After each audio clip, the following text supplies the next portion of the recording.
Whoa, we're here. Hey, everybody. I'm Jeff. Most of you haven't seen me in a while, but I'm formerly one of the co-hosts of Spellburn. And today we are here with the ZineQuest Round Up.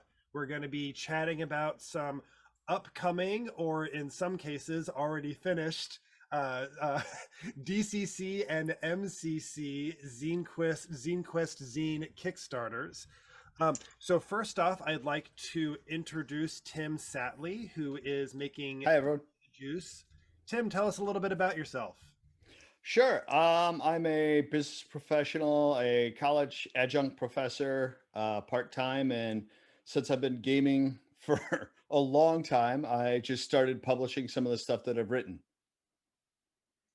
Awesome. Well, Tim, thanks for being on the show. And Gage and Phil are here to discuss Big Sword, Graves, and Groves. Gage, can you go ahead and introduce yourself?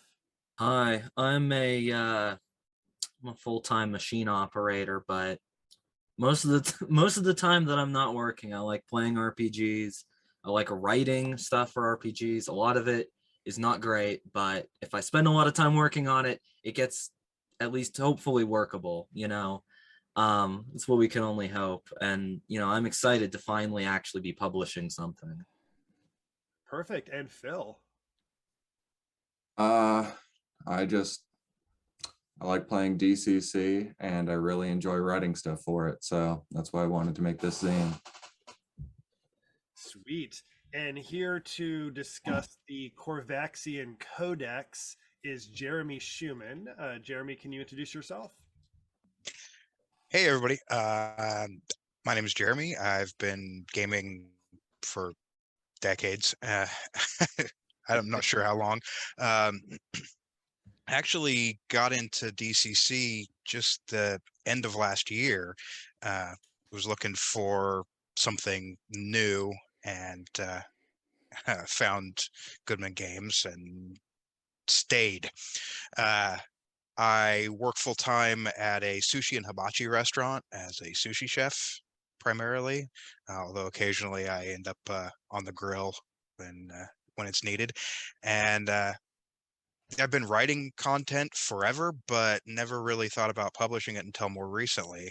And so here I am with my first Kickstarter, and it's going really well. I love it. And the statement, sometimes I end up on the grill, sounds like a very zero level funnel DC.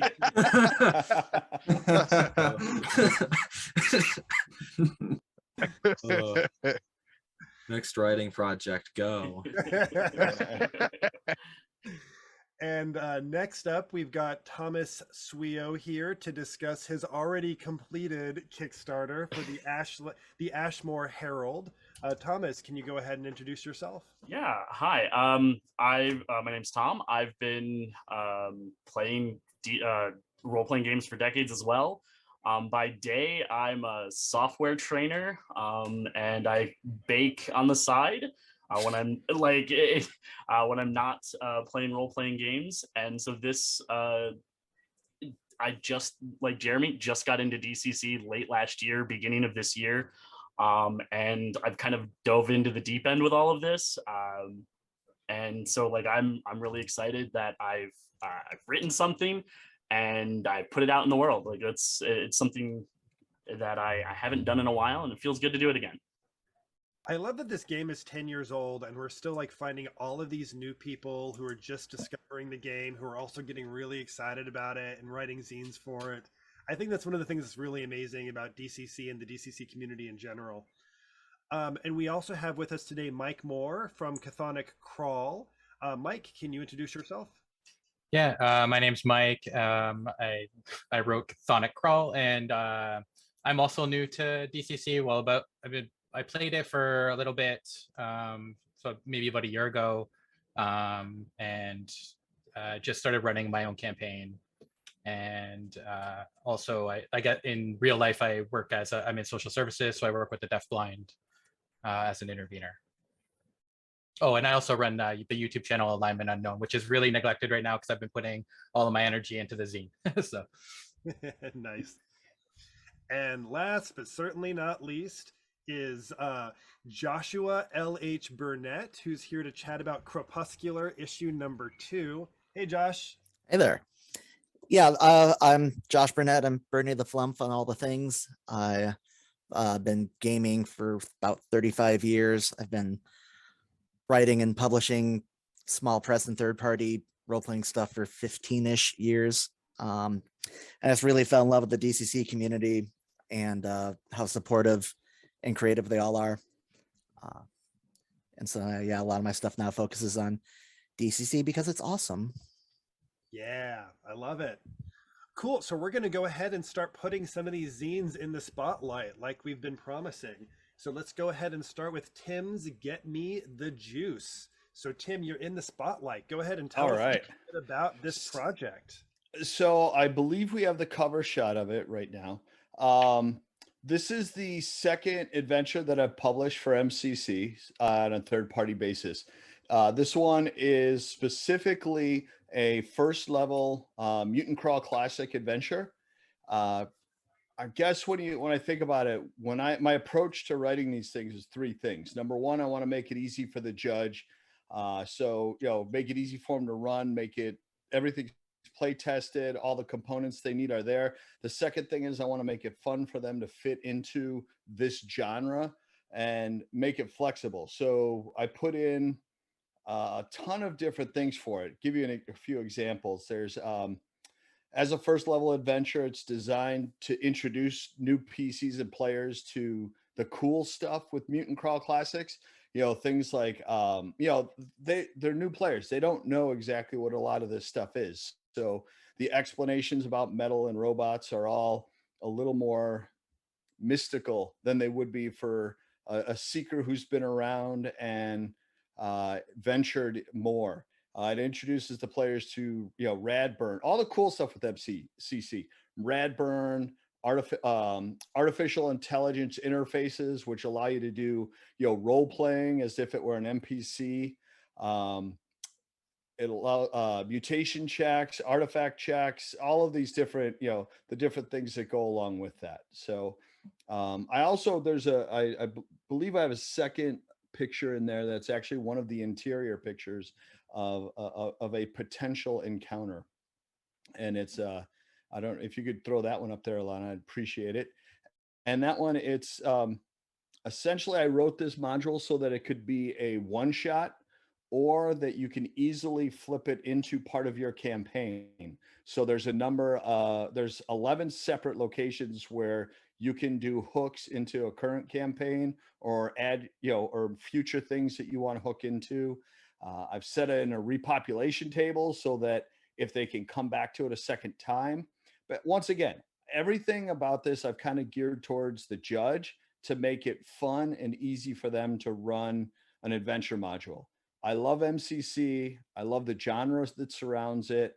And I really wish there was more content out there for it, which is why the stuff that I've been publishing is geared towards MCC as opposed to DCC and or MCC. Very cool. I'm loving this. I love that second piece of art that that Elena put up on the screen for us. Very much reminds me of like Ripley in Alien 2, but like that machine is now going haywire and killing our little fox friend. It's very cool. Yeah. That's that's Ed Bickford who drew that one. And yeah, he knocked it out of the park. I gave him just a little bit of direction, said, hey, here's the encounter. Take it where you will. And that's what he came up with. So I guess that's another thing about the modules that I've been putting together and the ones that I've got planned for the future. Essentially, they're funnels. And I don't mean a funnel as in like a 0 level funnel. I mean a funnel like all the money that comes in gets funneled straight to artists to make cool pictures to put in these things, because I want to get cool artwork out there. So I love that. Oh, also, can somebody volunteer either from our audience or from our participants or Elena to go ahead and put in the Kickstarter link in the chat every time we have a specific show in the spotlight? But yeah, Tim, I see you also have some kind of a connection between this and Jim Wampler's Scientific Barbarian. Can you tell us a little bit about that? Sure. Actually, that's kind of how I got started into writing stuff. Is I had written some things to use at my home table, and I sent it over to Jim and said, "Hey, can you look this over? Do you think what do you think of it? Let me know if this is on point." And he literally sent me an email back within an hour, and he's like, "Yeah, I want to buy it and print it in Scientific Barbarian." I'm like, "All right, I guess it's on point." So, one of the things that's in here is actually I've created something called Returning to the Tribe that's going to be an article in Scientific Barbarian number 5. And it kind of ties the group of seekers or your party into your village. As you know, you're helping the village is helping you. And one of the tables inside of this is called the tribal taxation table, which essentially they go to a warehouse and find an unlimited amount of power supplies, and they bring a bunch of them back to the village, and the village is like, "Hey, this is awesome, there's no way you're keeping all of them." So it's a random table that they roll to determine how much the village keeps versus how much they get, and they can get modifiers for it based on how well they perform in their original task that they were assigned to do. I love that. And Mike, do you have any questions for Tim in this project? Yeah, you just answered the first one I had with the taxation system. Okay. But Well, I'll tell you real quick on that one. I love random tables. If I could throw a random table in for something, I'm throwing it in because the dice rule. Okay, sorry. I guess like it's kind of a little bit selfish of me, but I don't usually making zines is not something I normally do, or like I don't talk to creators. So I was just wondering, like, what was the most difficult thing about writing your zine, and what was like the easiest or the best thing, the most fun thing to write? So I'll start with the second part, which the most fun thing for me was coming up with just cool Easter eggs and things to put inside of there. I think one of my favorite things is inside of the MCC RPG is they've got a few paragraphs where they talk about personal assistant AIs or artificial intelligence, that all of these wonderful things from the future have personal assistants that will like talk to you and communicate with you. So I took that to the next level, and I actually put in the artifacts that they found. Like I put in a laser gun that has a personal assistant AI that's aggressively pacifistic. So every time you pull the trigger, you have to roll a D3, and sometimes it'll shoot and sometimes it won't. And if it doesn't, it'll scold you for using violence. Violence is not the answer, and then it won't shoot. And then it completely forgets that it did it to you. So, just putting in those types of things. To me, that was the fun stuff, is creating, taking and adding little bits to it from there. The hardest part was, I would probably say, having to figure out everything to do with layout, all the stuff to do with graphic design, put it all together. I actually learned one program and then found out DTRPG requires a different one. So now I had to go learn a second program, and this is a hobby. So I had to do it all in my spare time on weekends. And it was that. So I guess time would be the other thing. Perfect. And Jeremy, do you have a question for Tim? Yeah. So I actually have your first module, and I've run it and I've played in it, and it's an awful lot of fun. So I didn't even read what your campaign was about before I hit the back. I just backed it, and then I went and read about the campaign because I knew I was going to enjoy it. But you mentioned a recharge run series of adventures that you have planned. So are they going to be linked in a, like one flows into the other, or linked in more of they all fit the recurring theme of these these recharge batteries, or both? I would say both, and both because the way I'm planning on designing is you can run from one into the second, into the third, into the fourth. And like, this is the first level. So then there'll be a second level, a third level. Right. But the entire series is based around the theme of, I envision that in the future, there is a power cell supply company, or what's known as Power Cell Storage Incorporated, who has locations all over the world before the disaster. Now, after the disaster, some of them were destroyed, some of them are still out there. Maybe one of them is circling in near Earth orbit in a space station, but each one of the locations will be a different tie-in to the power cell storage company. So it's a different location of theirs or a different theme surrounding that, because of the fact that I imagine, if you've got all these electronic goods, just like electronic cars, you need a lot of electronic charging stations, right? So in the future, if they've got all these things that operate on power cells, they would have needed all of these locations. So it's kind of tying all that in. And that's where I'm looking at tying the series into it, is that they're all around different locations. Perfect. That's Thanks, awesome. Ben. And I see that Traitorous Alf was kind enough to put the link into the chat for this Kickstarter, and you still have 7 Thank you. left to back this Kickstarter. We're now going to transition over to Gage and Phil so that we can put Big Sword, Graves, and Groves into the spotlight. So Gage and Phil, let us know about this particular project. Okay, well, this project is kind of a collection of a lot of little things that we wanted to see in DCC on our own terms. And a lot of it just happened to fall into the 2 themes that we ended up with, Graves and Groves, the vampires and undead, and then some nature stuff like a ranger and a tree folk. Phil has a lot to say on tree folk and their kind of place in fantasy fiction, so I'll let him talk about that for a bit.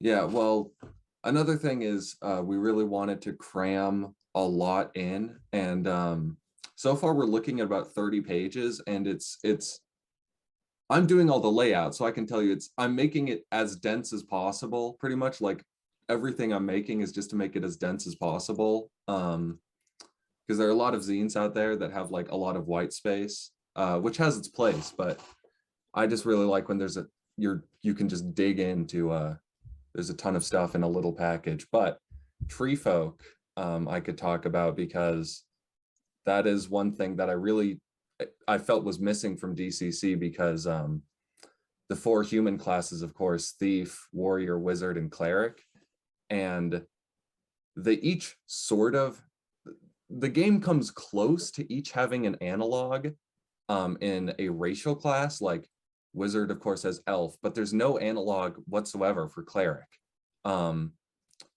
which is annoying, because if you don't have somebody in your party that can heal, it's like just having a minor ailment can be super bad. So we wanted to fix that. And also in Lord of the Rings, Treebeard has a poem that lists the 5 free people, which are, I think I can name this in order: elves, dwarves, tree folk, men, and hobbits. So DCC was missing 1/5 of the races. So I had to rectify that, of course. Yeah. I love that. And Josh, do you have any questions for these guys? Yeah, so like Rangers have always been one of my favorite classes for, well, up until recently. But what does your Ranger class do that makes it like cool in DCC? Okay, so I'll speak for this one, since I wrote most of this Ranger, which is I really liked the crawl fanzine version of the Thief, where you basically pick where your skills go. So we took a small analog of that, removed some of the more urban thief skills, and then added more nature themed skills. For instance, we added a navigate skill. We added set traps is a skill that we have, and then foraging, and those were the 3 big ones. There might have been one other one that we added. Tracking, that's right. So all the stuff that you would need to hunt, essentially. I thought you said fracking and that kind of. Oh yes, okay, yeah. Getting natural resources out of the dirt. That's another Those Rangers good one. that hate the environment. Yeah. No, tracking. That makes more sense. Yeah, so everything that a ranger would need to hunt and survive in the wilderness, they get skills for, and then a couple of the classic thief ones. Perfect. And Tom? Yeah, I've got a few, but I'm just gonna narrow it down to like one. So okay, so there's obviously this kind of like balance of like life and death that you have with using graves and groves is very evocative. Yes. As an idea is if you're and you the two of you said you had plans for more issues. Is this Yes. kind of like dichotomy between themes going to be something that you kind of want to do in future issues, or did it just a happy accident with graves and groves? I would That's say it was probably more of a happy accident, because we're mainly focusing on just what we want to write and what we hope people will want to read. And if we can combine that into a cool theme with a catchy title, then of course we will. yeah. But we might not be so lucky. Yeah, we can hope so. I've got a couple secret ideas for volume 2, but I'm not sure we'll end up with such a great dichotomy as life and death. I mean, can't do much better than that in terms of dichotomies. Fracking and fracking issue 2. Yeah. Ugh. And in our chat right now, Dungeons Possums just told us that they've already immediately backed your project. So we've already got another backer for you right now. Awesome. Thank you. That's great. That's great. We're always looking for more. Those watching the Twitch stream who don't know, I also co-host a podcast called the Appendix N Book Club. And in a recent episode of that, we were talking about downtime. And one of the things I was proposing was that when an adventure ends, you roll a D4 and a D12. And if you roll a 1, it's days, 2 is weeks, 3 is months, and 4 is years. And then the D12 tells you how many of those have passed between your 2 adventures. That's brilliant. How would something like that work with your downtime system, or how does your downtime system work in general? Well, really, it's just an outline of this is a big thing of something that it came about from when I was running it, and something that I pretty much just wrote for my own game, because I gave my players like a month of downtime, and my players, this was when we were kind of new, and they literally just didn't really know what to do with that downtime. So I very much subscribe to the policy of, if you have rules for something, players will do it, and if you don't have rules for something, players just won't really even think of it as an option. So it's just a bunch of, it basically was me trying to come up with everything that you would want to do, like research, making money, researching spells, worshiping a god, or just, bed rest. So, and it's also guidelines, of course, but yeah, it was more so just trying to establish a baseline of what, things you can do. Perfect. Yeah, we actually, that's in our preview document, right, Phil? So anybody I believe in so. the stream right now who's curious can go to our Kickstarter campaign and actually read the downtime rules. We have the downtime rules in full available for free right now. And how it would work in terms with your specific ruling of, roll a D4. If you rolled years, that would be insane in our system, because our system recommends, I believe it was 10 days per level. That's just like a rough recommendation. I think the exact recommendation was as much as it takes to heal, but not so much that you can abuse your spell burn, because oh boy, you can really abuse spell burn with 12 years of downtime. True.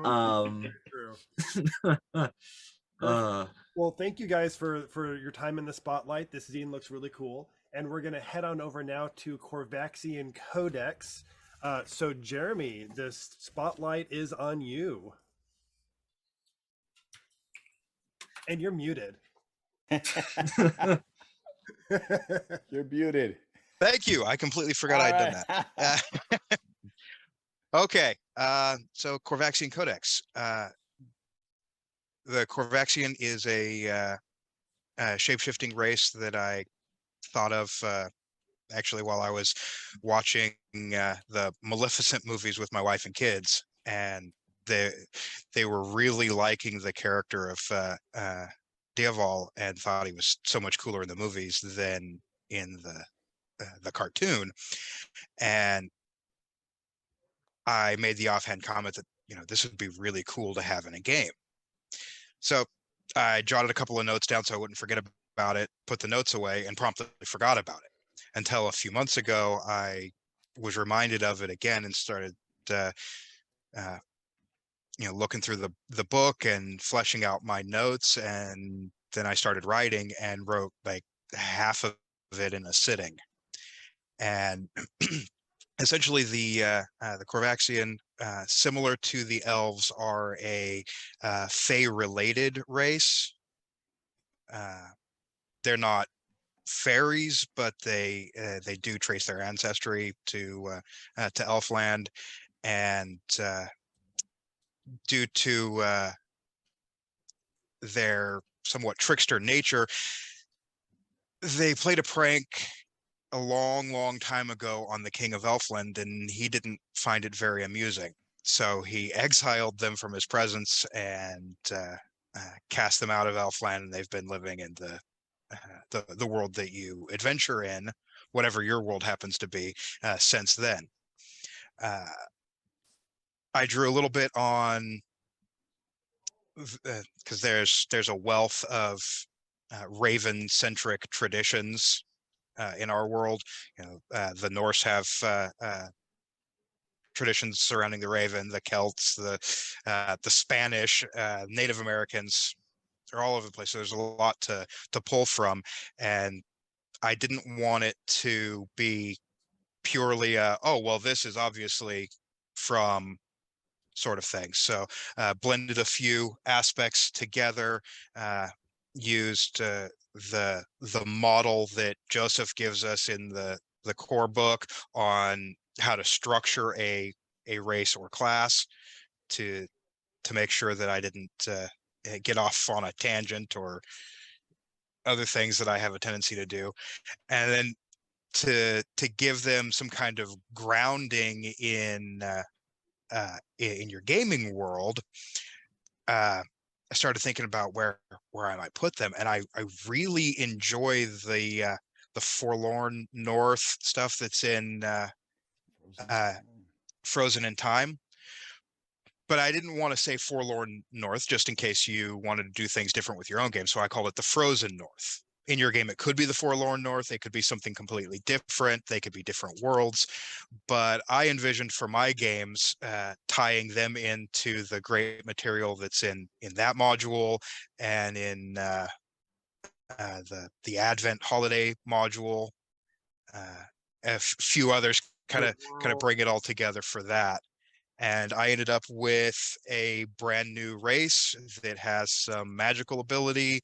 I created an occupation table for it because I've seen online one thing that people comment about the most, especially on older stuff when a new race is introduced, like, but what about the 0 level?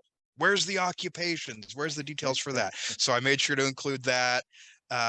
I was reading Angels, Daemons, and Beings Between Volume 2 and really liked that there was new mercurial magic options to fit in that.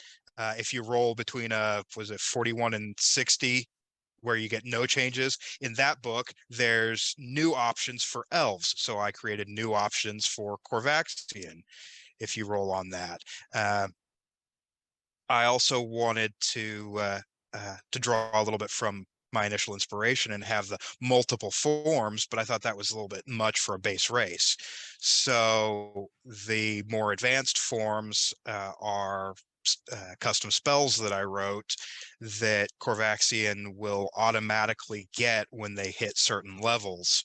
They'll simply get that as a bonus spell, but it works more according to the spell rules. So there's always the chance of misfire and corruption, and of course, all the other fun stuff that can happen with magic and DCC. Perfect. And Gage and Phil, do you have any questions for our creator here? Jeremy? Um, Oh wait, I'm sorry. No, I'm putting the wrong people on the spot. Tim. I mean, I could ask questions if you No, like. no. I did back that one, All but right, Tim, do you have any questions for Jeremy? I have a host of questions, but we don't have that kind of time. Jeremy, which, by the way, I'm like excited to read about this and see what the new race is like. I 2 questions real quick. One based on content, one based on curiosity as a creator. On content wise, what is in store for the future? Are you looking at, like, say, ZineQuest 5, and are you looking at maybe creating a setting based around them, like a homeland, or special types of armor or different things that they have, or clothing that shifts with them, or any kind of weird artifacts or things like that? The other one is that I really like the fact that your stretch goals, you include VTT tokens and virtual stuff for gaming online, which is something I am clueless about. So I'd love to know more about that. Okay, so for the first one, the short answer is yes, I do have plans for more. I've already mapped out some stuff that I'd like to include in a second volume. Some more information about the race's culture and history, so that you can better bring them to life in your game. I've mapped out, I don't know if I'll write all of them, but so far I've mapped out the basics of 20 new spells that might have to be its own zine, but 20 new spells, a number of things. So yes, I don't have it all ready for you yet, but there will be a follow-up, ideally for ZineQuest 5 in February, and you'll get a chance to learn more about the culture of the race. So the things that you're interested in, that'll be present. More about how to tie them into things in the Frozen North. I've got about half a dozen new creatures to introduce, and because I really enjoyed the way that Daniel Bishop wrote one of his CE books for Purple Duck, the one with goblins. It's presented as a 0-level funnel for goblin characters, or as a first level adventure for non-goblins. I'm going to do something similar with Korvaxion. So you're going to get a small adventure that can work as a 0 level for Corvaxian characters, bringing them into the greater world, or as a first level adventure for non-Corvaxians to encounter Corvaxian for the first time, for people who like to unlock races via encounter. Very cool. We're going to have to start moving on to the next segment here, but thank you so much, Jeremy. Mike, I know that you had also prepared a question. We're not going to have time to get to it. If you're feeling inspired, go ahead and put it into the chat, and maybe Jeremy can respond to it there. But also, folks, if you want to back the Corvaxine Codex, don't worry, you have plenty of time. It expired. The Kickstarter wraps up tomorrow. So we're going to go ahead and move on to Tom for the Ashmore Herald. We're going to put that in the spotlight now. Right. So the Ashmore Herald is it besides a bout of insomnia and tearing through the chained coffin. It's inspired heavily by the kind of sort of the Northeast Ohio area, circa like 1800s, 1850s.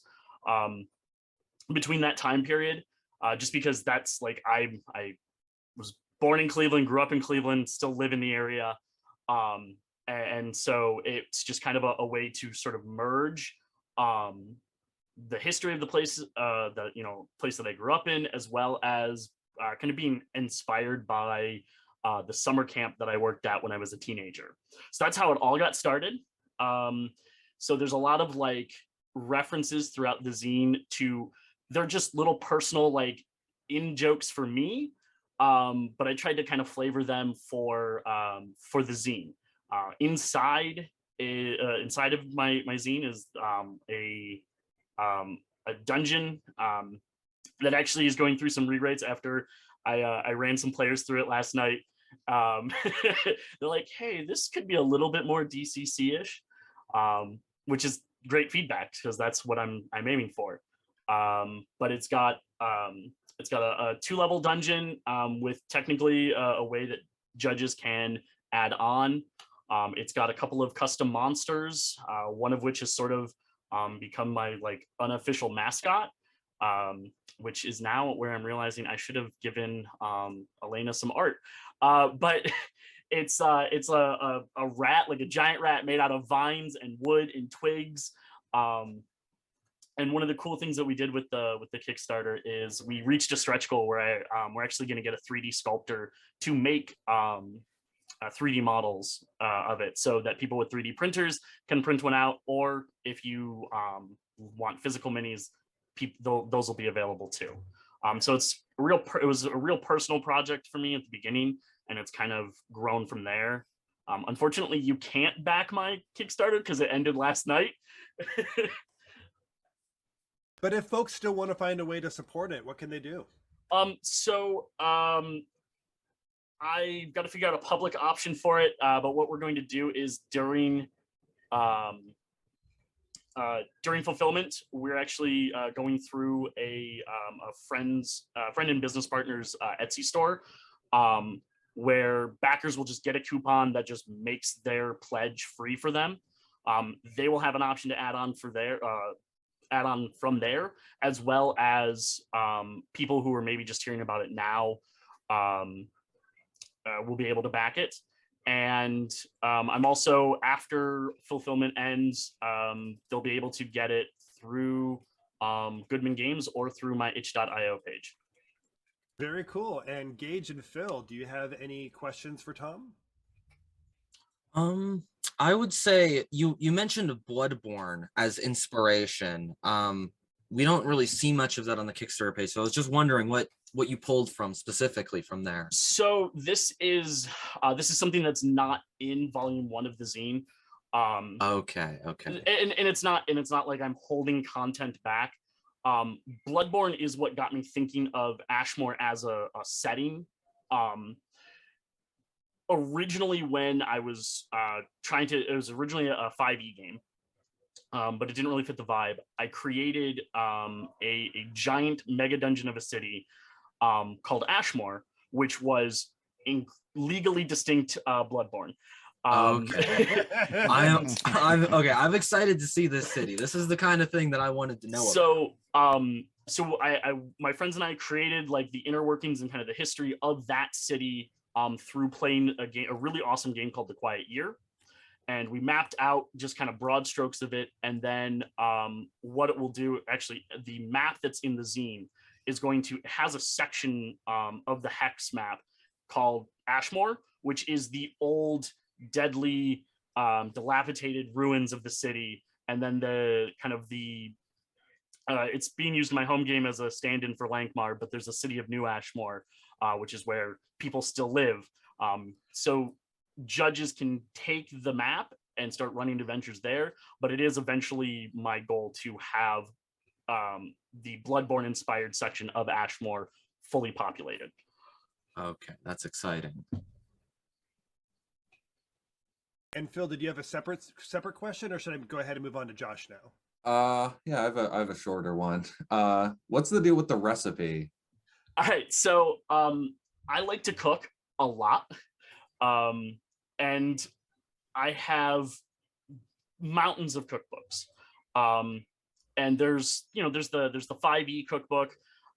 So my thought is, well, if I'm gonna make like a little zine, why not put something that I would want to see in there, like recipes for judges or players to bring to the table. Everyone likes snacks when they're playing role-playing games. Why not have it be for the first issue, it's just a charcuterie board, but why not have it be like a roast duck or like something else that's a little more evocative of kind of 1800s America.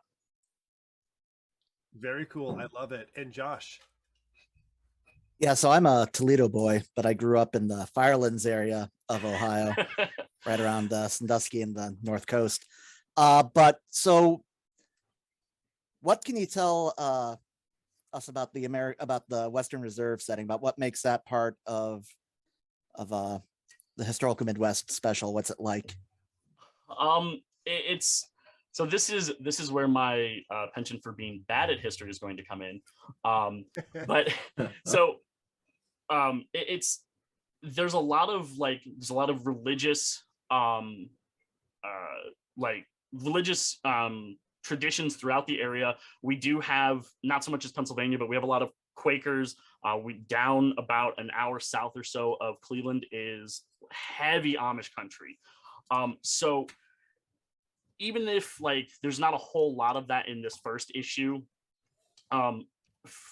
it's something that I'm leaning into with each issue as it comes out. There's going to be analogs to the history of the region. There's going to be recipes from that time period. There's tons of like historical, educational like farms and villages, even just within 45 minutes to an hour of Cleveland. So there's tons of research out there that I need to go refresh myself on. But it's kind of just the sort of like, I wanted a slower sort of vibe for this, kind of just relaxed. And then with future things that I'm planning on, we'll have a lot more of like, hey, this is something that happened in, actually there's an NPC that's in the zine, is just much more with items, less so with apple seeds, but is a bit of a Johnny Appleseed analog. He was certainly inspiration for it when I was writing the NPC. Perfect. And we're going to go ahead and move on, but I want to real quick say that I'm in Lakewood. Hey, I grew up in Lakewood. It's the club in Lakewood. Exactly. See, I love it. And I'll be at the Romanian Festival in Cleveland on Friday night, so maybe I'll see you there. We can chat about that when this is done. But now we're going to head on over to our next spotlight, which is going to be Mike Moore discussing Chthonic Crawl, or Chthonic Crawl. It's actually Chthonic. I looked it up. But yeah. Oh, man. Thank you. Yeah. So first off, the most important thing is I'm from Canada, so no Cleveland here. But so it's my first zine. It was inspired by actually another zine writer who wrote Merchants of the Multiverse, which I backed on Kickstarter. And when I got it in the mail, I was reading it and I thought it was great. And I thought, I could, like, I have ideas like this. I could try it on my own, right? So I did, and this is the result. I have a great artist named Trey. The book it's got a foreword by Harley Stroh, who was kind enough to write it for me after he reviewed a little bit of the zine itself. And it's got 17 magic items in it. And so what I wanted to do was, the pages are smaller than a regular, page. So I wanted it to be so that the DM would never have to flip a page for each item. So either the items fits on one page and there's two of them, or on one page with like the picture in one side and the writing on the other. Each one is named and has a lore section. I think actually, yes, exactly. That's right. That's the one. Actually, I gave Elena the cover if you want to pop it up so you can see Trey's great artwork. And so each item has the lore, so it just has a little short paragraph about the lore, and then it has like whatever traits it has. And I try to design it so that the traits aren't super important, in the sense that like it just kind of gives you it tells you what the flavor of the item is, right? So you could kind of drop it into any OSR-ish type game. You could probably even do it in 5e with a little tweaks.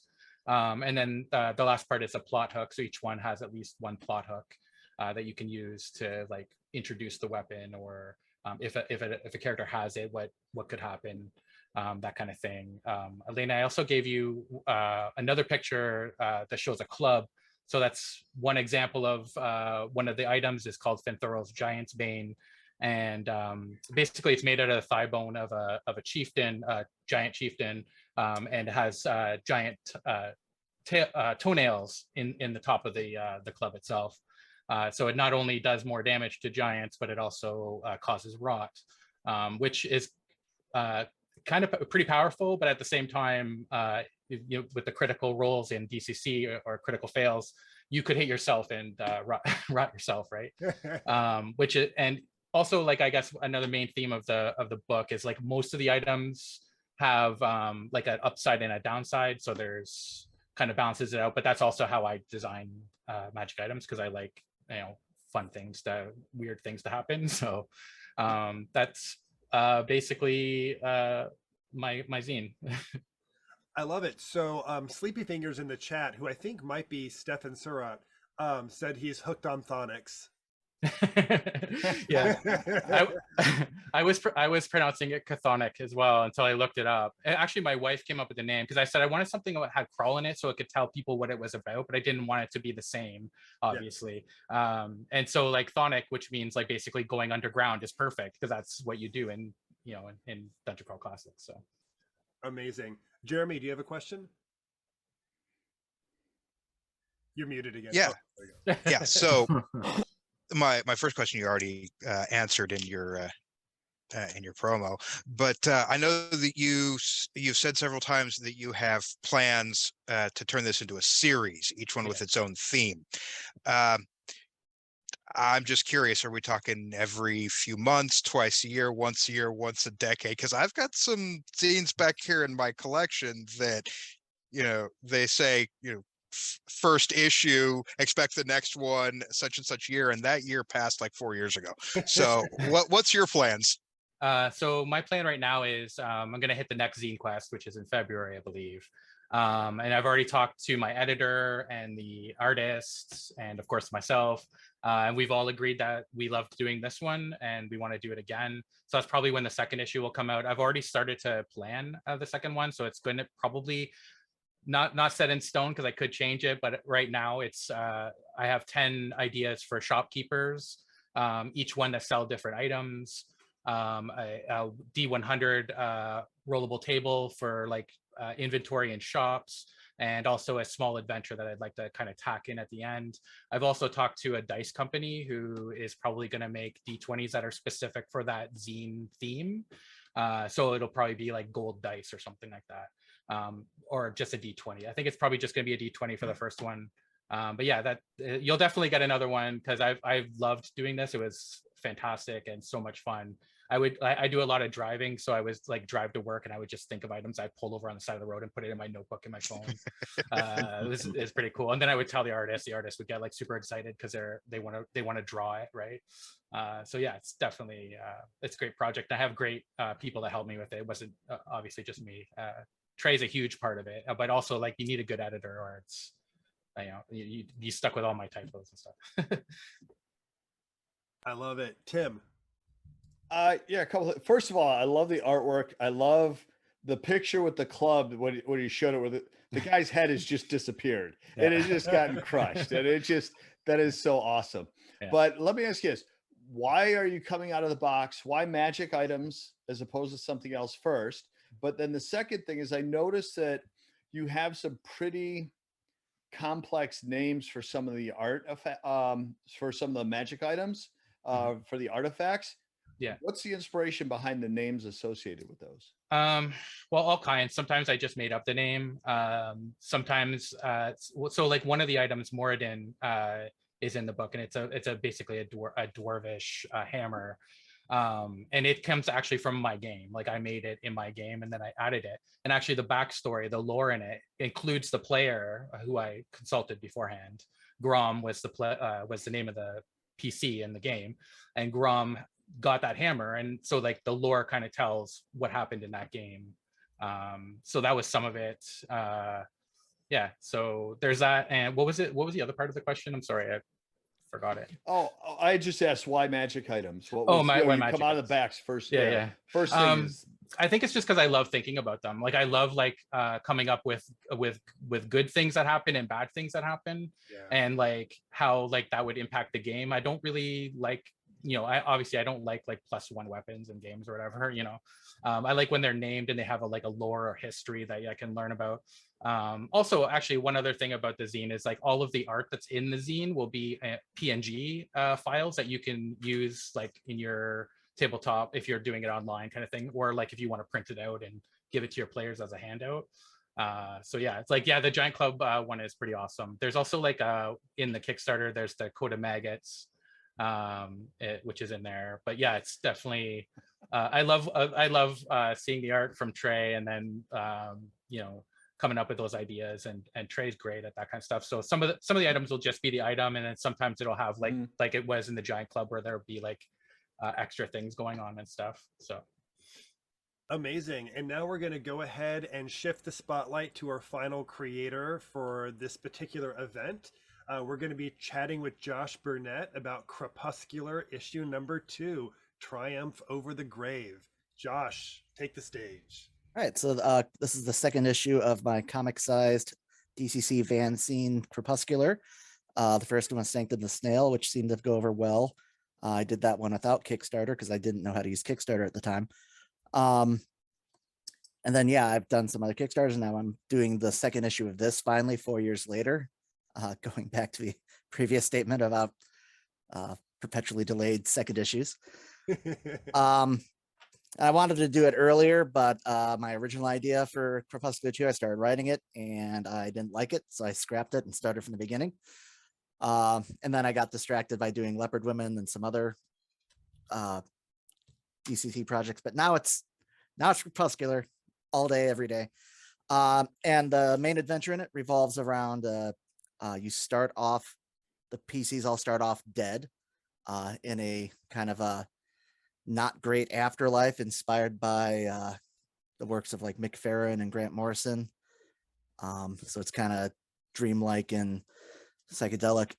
But instead of birth augurs, you have death augurs, which are kind of your cause of death that modify your rolls based on your luck then. So if you were killed by murder, you'll get to add your luck modifier to attacks against humanoids.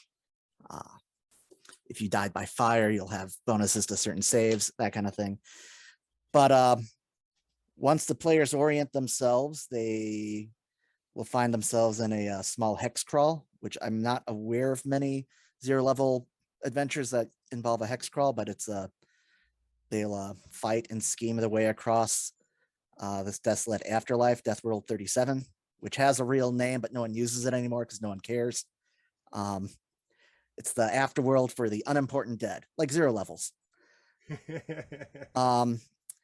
And it's just the afterworld has fallen to just disrepair because no one cares to do the proper maintenance to upkeep it. Stopgap measures that were supposed to last for a little while have been going on for 300 years, and they're starting to fail. I may have been upset with my job at the time when I was writing this. It occurs to me. But if they make their way across the underworld there to the nigh infinite tower, they can climb the stairs and they will find themselves back into the real world with a chance to make something else of their lives now, given a second chance as first level characters, and maybe they'll have a better run of it this time.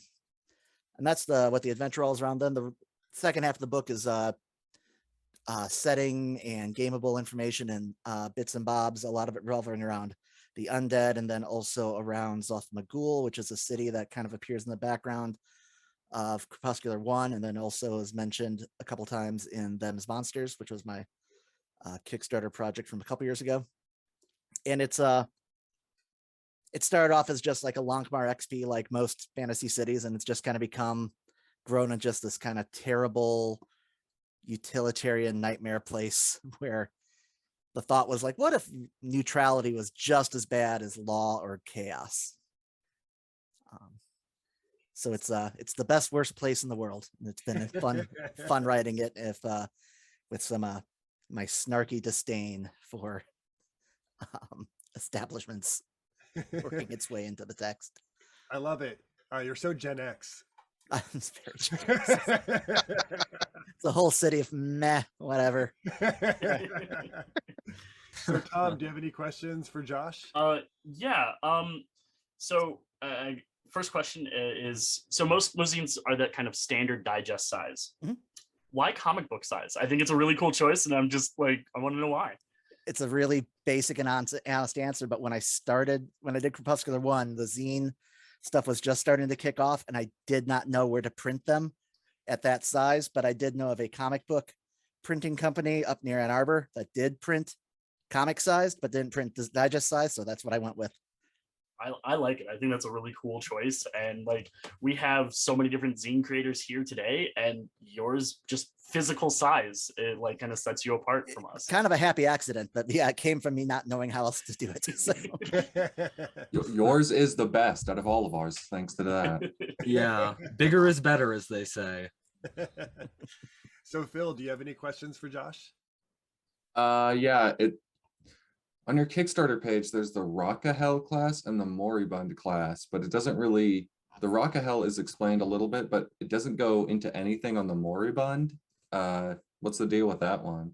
The Rakel is yeah, that's my your basic drunken swordsman, Oh, Andy Rakel. Fop type.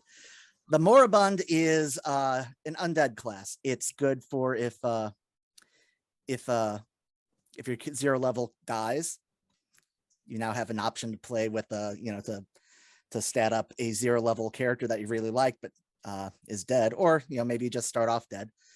But it's heavily influenced by the Forsaken from World of Warcraft. I can't lie about that. But basically, so the city of Zoth-Magul was built atop of a giant catacombs, or necropolis. And the Lord Imperius Perfectus, when he conquered it, he brokered a peace deal between the undead residents and himself, giving them a place to live in the city he was going to build on top of their ruins. And so there is a sizable undead population within the city. And the Moribund then fills kind of that role as a adventuring class that would come from that background of a sapient, sophisticated, they like to say, undead, although how sophisticated they are, it's up for debate. But yeah, it's a sapient undead class. They can charge their weapons with necrotic energy by burning physical stats. They can, by burning personality. They can, they cannot benefit from lay on hands from a cleric or other clerical healing, but they can heal their own damage by burning intelligence, which means that the more wounded they get and they start trying to patch themselves up, the more feral they start to get. And if you hit 0 intelligence or personality, you become your basic non-sapient undead, and then adventurers come after you. Perfect. And we are very close to being out of time, but Gage, do you have a quick question for Josh? I do, which is hopefully a quick question, which is, I read Crepuscular #1. It's a great zine, but I want to know, where is We Eat Monsters, aka Dungeon Crawl Cook-Off? Yep, that was the one that I started to write and realized I didn't have anything interesting to do with it. Yeah, it was, I had some neat ideas for it, mostly because I like crafting and cooking mini games and video games. So that was where the idea came from. And then as I started to write it, I hit a wall, and then I got the idea for this instead. Okay. And so I was excited. I love, as you said, crafting and cooking mini games. I hope you come back to it. I might, but this is a example of why in your zines you should not put next issue, expect this, until you are absolutely certain that that's what you want to do, and maybe have a good chunk of it written. Yeah, maybe. So a learning experience. I love it. And now you can share that lesson with these other zine creators right here. Right. So we are out of time. First, I just want to say a big thank you to Elena for making this all work behind the scenes. Thank you so much, Elena. Elena's not responding, and that's okay. And to everybody else, thank you all for coming out today. And yes, please go and support these, support all of these except Tom's, because we can't support his. But look out for, support everybody else's, and look out for Tom's. Google it and see if you can find a way to support it in the future. All right, so that's it. Bye, everyone. Bye. Thank you.